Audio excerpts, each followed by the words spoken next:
হরে কৃষ্ণ। জীবের মৃত্যুর পর কি গতি হয়? মৃত্যুর পর জীবের দুই প্রকার গতি হয়।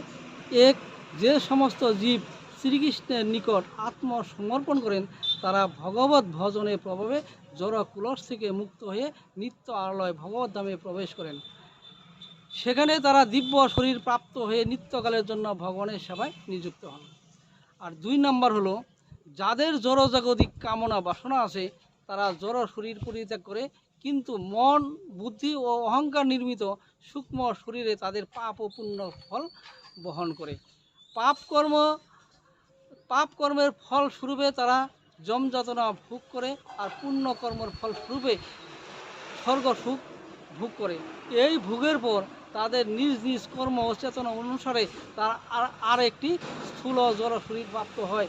এভাবে ৮৪ লক্ষ জীব প্রজাতির যে কোনো একটি প্রজাতিতে তাদের জন্মগ্রহণ করতে হয়। হরে কৃষ্ণ।